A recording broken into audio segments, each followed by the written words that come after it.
You have no idea where this place is, but it's nice to see that grunge has finally hit the interior decorating industry. This alien woman looks to be in very bad shape. Her pupils are fixed and dilated. Her body is stiff, almost as if she's dead, and her skin looks tight and puffy, as if bodily gases are building up inside her. Bandages and patches appear in profusion all over her, and some of her seams look like they're about to give way. You make a mental note to come back and rescue this poor woman. It looks like a plug receptor. It's the key ring that doofus hung on the wall after the other doofus left.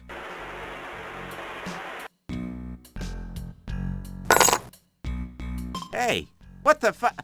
I don't want to see you move another inch or I'm gonna slice you into nice little bite-sized pieces. Now, can it?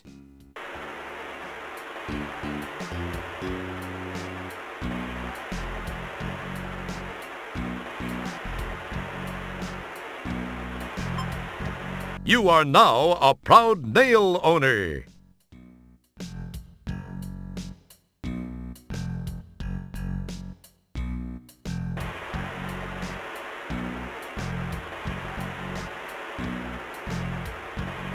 Good thinking. The nail proves to be just what you needed to free yourself from those handcuffs. Don't get all excited, Little Red Riding Hood. You aren't out of those woods yet.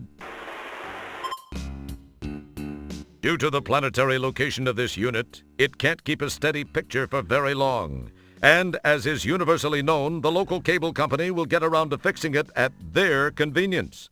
And who knows, you might get lucky and get another shopping channel or country western station in the process. That's one of those devices for catching wayward audio-video signals from distant galaxies. You once saw a horribly violent transmission on one of these where strange-looking aliens mercilessly struck each other in vulnerable areas while others looked on in enjoyment.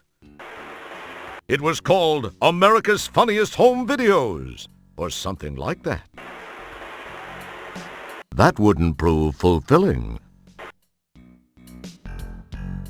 They ripped off an alien crossing sign. How sophomoric.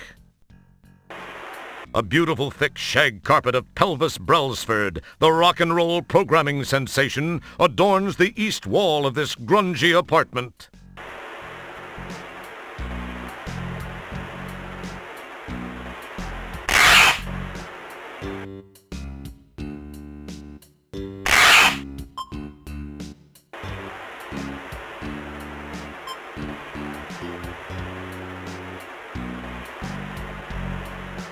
It's that static-laden, cheapo polystyrene rug you ripped from the wall.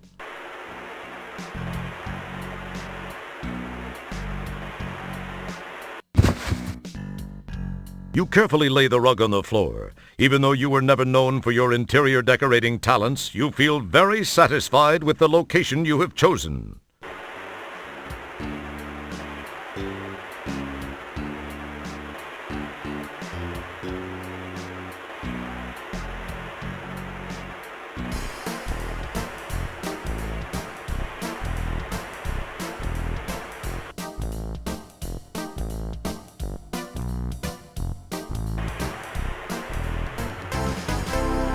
Your body is now carrying a nice static charge.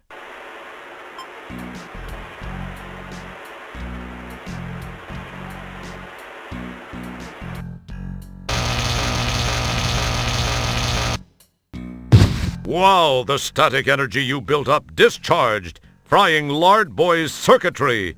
Did you actually think of that, or was it just luck?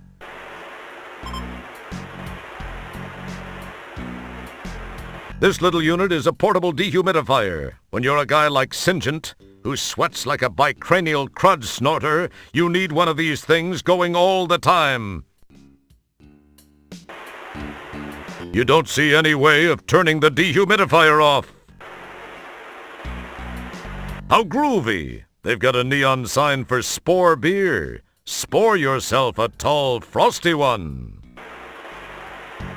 This is the data corder you got from that endodroid hunter dude.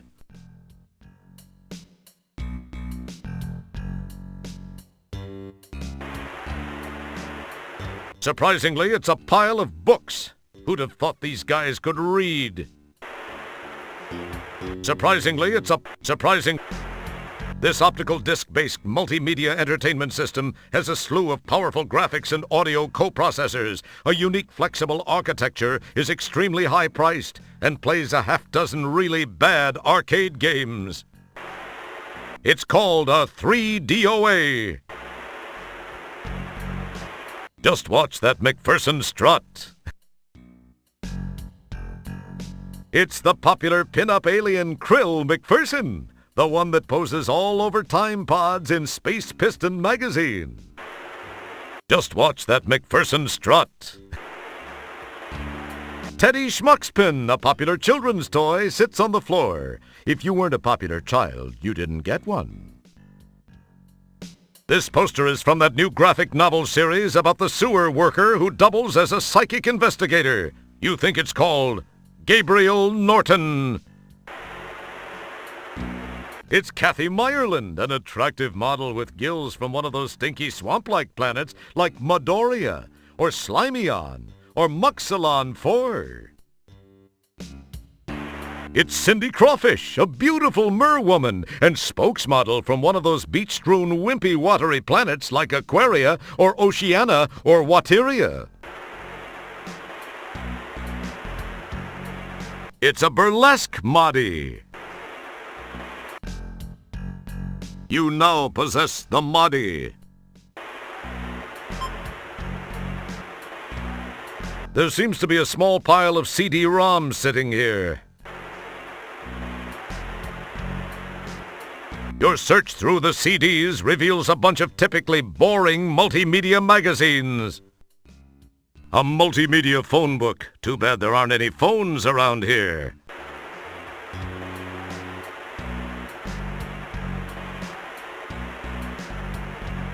The Outpost Project Survival Guide. Successful People Managing Techniques by Carm Trebus. Funny, it's empty. MF-DOS for idiots, morons, and phoebes. Turing Xenon on 5 buckazoids a day. Discovering your inner maggot. How to become assigned to being a corporate creative genius without really trying. This might be worth checking out. It's a copy of Popular Tektronix.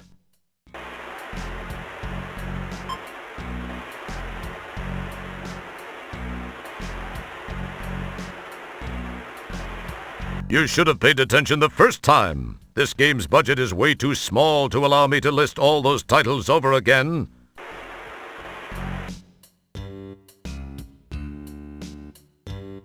It's a somewhat damaged CD-ROM disc.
Smooth move. You've got his keyring.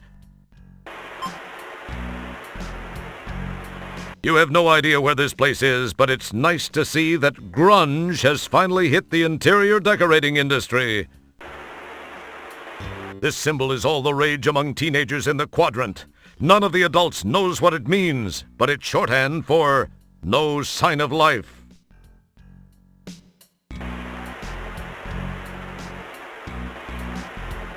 It's that Lard Master's keyring.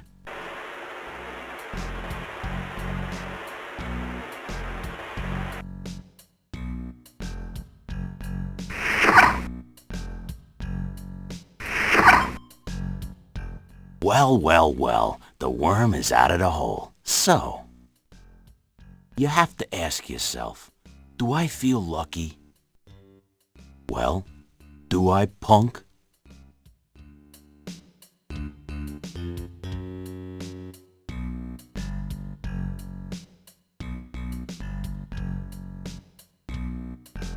This appears to be some sort of control room. There's a landing platform beyond the damping field induction coils in the archway.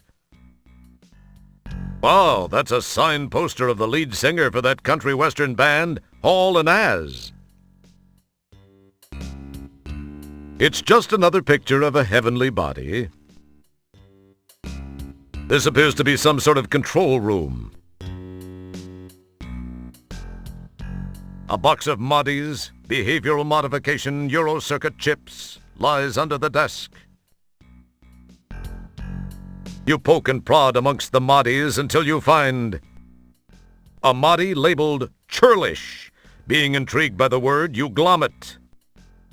Incidentally, you might want to look up the word churlish before you do anything stupid.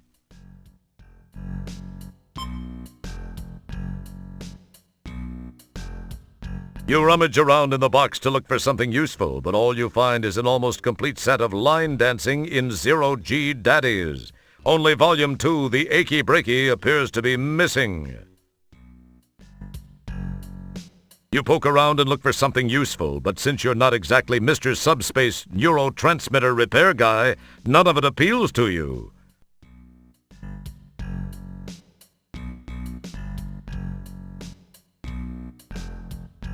The corner of the label in this MODI seems to be loose.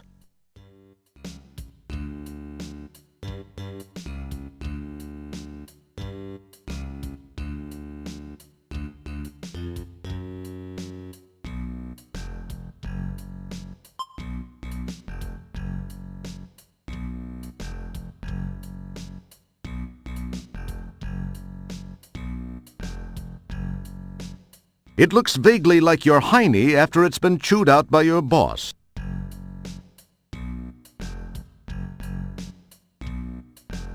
Thinking it was the churlish MODI, he pops it in place.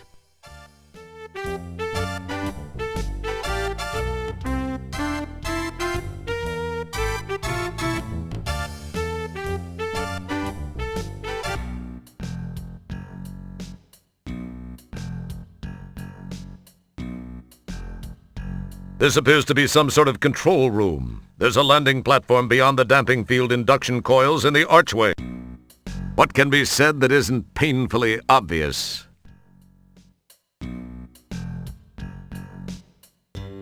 It has a couple of things attached to it.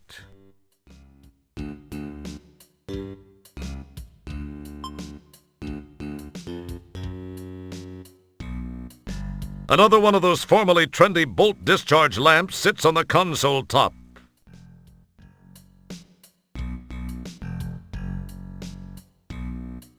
A massive subspace neurotransmitter fills the desk.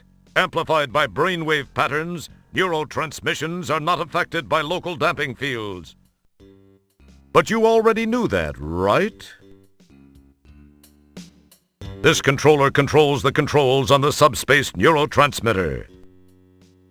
Jeez, is this guy a control freak or what? You are visually unimpressed.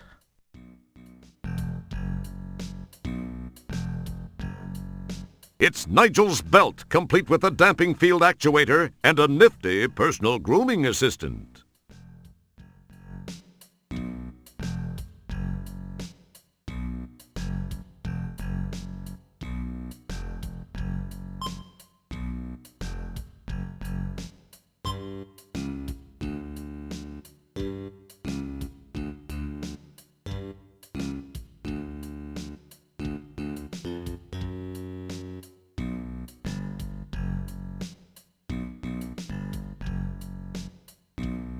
It's the damping field actuator. Yuck! It's the hair you pulled from Nigel's personal grooming assistant.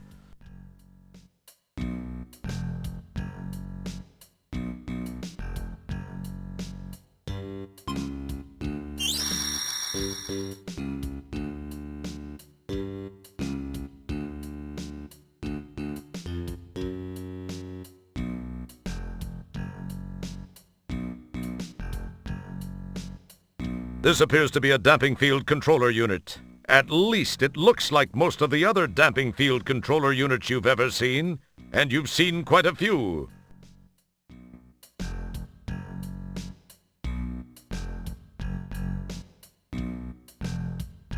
Boy, this terrace is a nice change from the stink-laden confines of that apartment. The cityscape stretches like an immense pestilent rash across the puckered, festering face of Polysorbate 60. Ah, pretty. Boy, this terrace is a nice...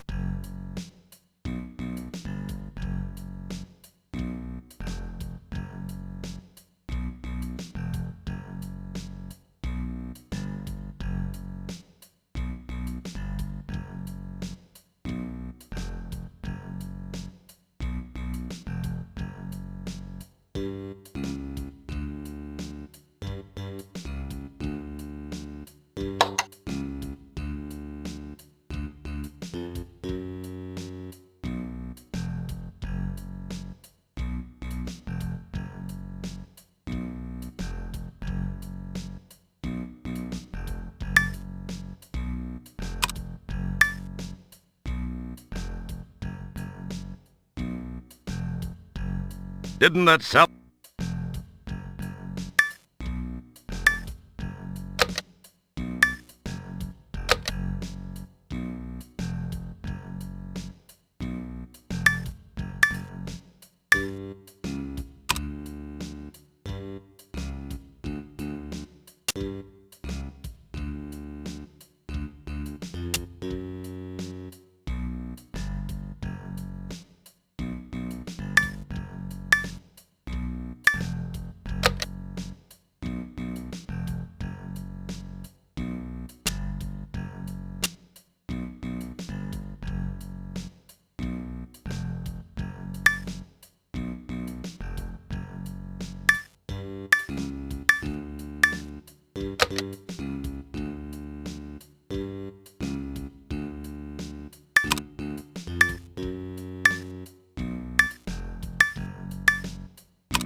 The power must be on before you can reconfigure this unit.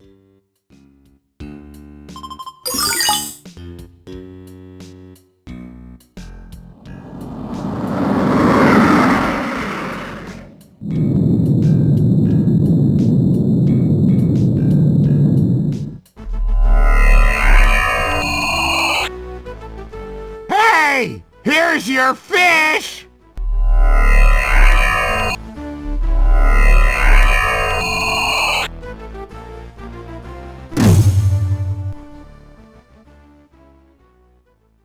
Stellar, you picked up my homing signal. I can't believe I actually made it work. Now no one can say I spent a little bit too much free time in the bathroom with Popular Tektronix.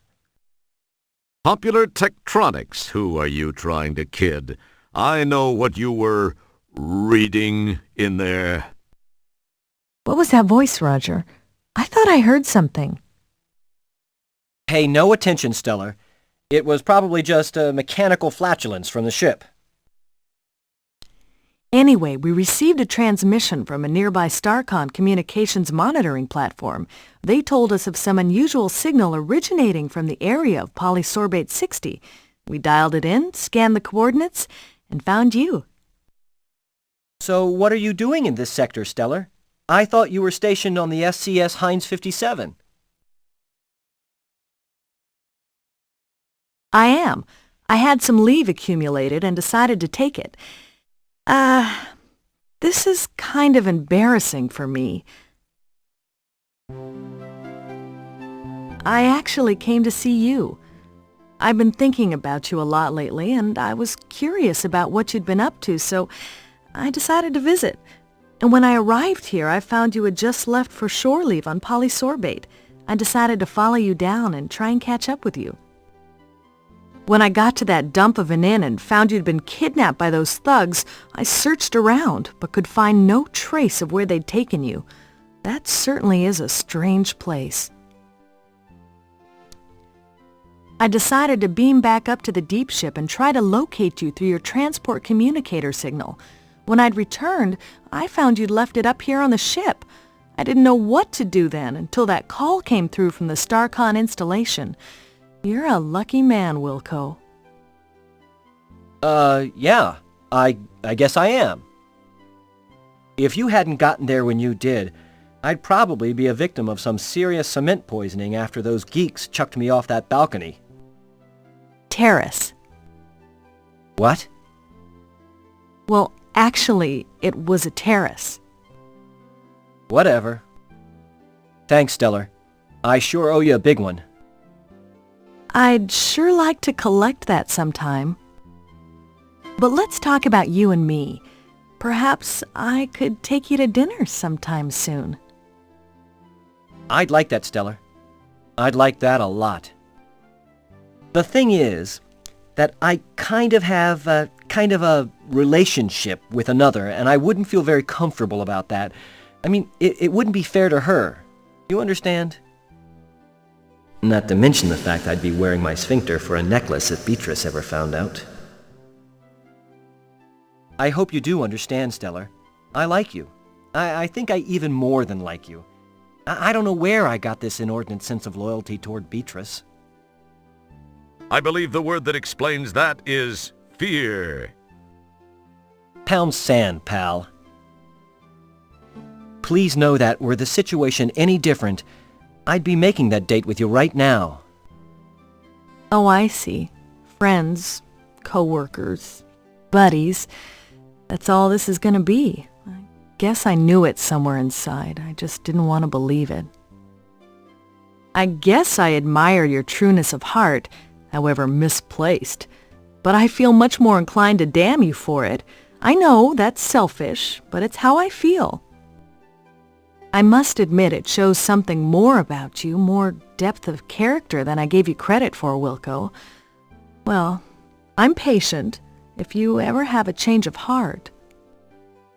Well, Roger, we should see what we can find out about those subhuman walking dumpsters that had such a keen interest in you. I don't suppose you heard their names. No, but I did get this neat personal grooming assistant. It needs a little cleaning, but... That's great, Roger. Don't clean it, though. Take it to the sick bay. There's a DNA analyzer there. We can scan the contents and perhaps use the results to get some names and information about these guys. Good thinking, Stellar. I probably would have thought of it, eventually. Yeah, I'm sure you would have, Roger. Look, I've got to go to sick bay and get some treatment for my back after that not-so-graceful rescue. Oh, yeah, that. Sorry. Well, I'll see you there.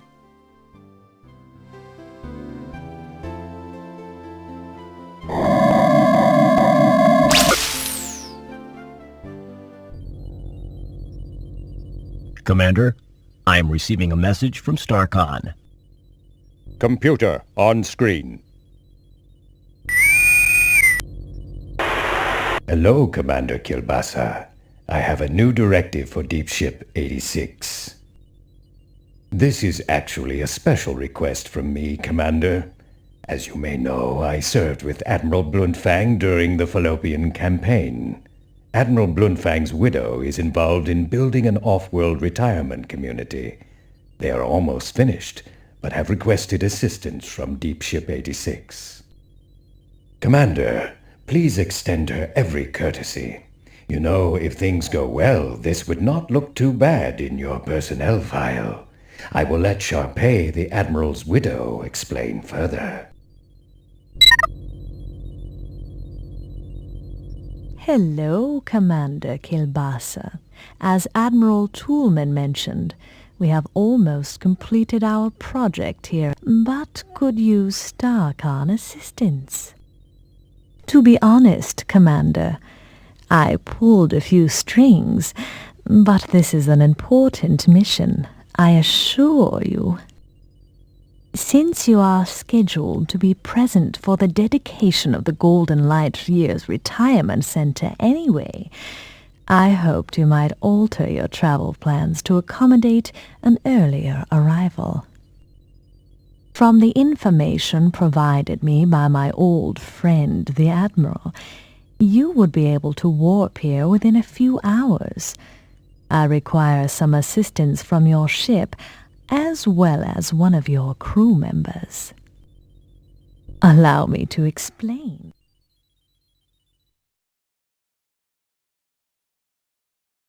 Meanwhile, back in sickbay...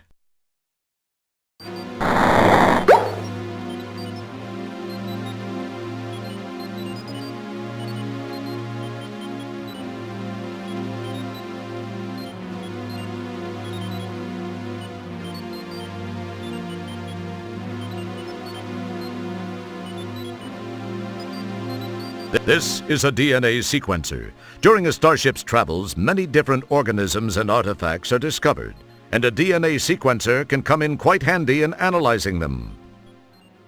But mostly it just gets used to make sure the food replicators are working properly, and not brewing up anything that might hatch and grow inside you, for instance.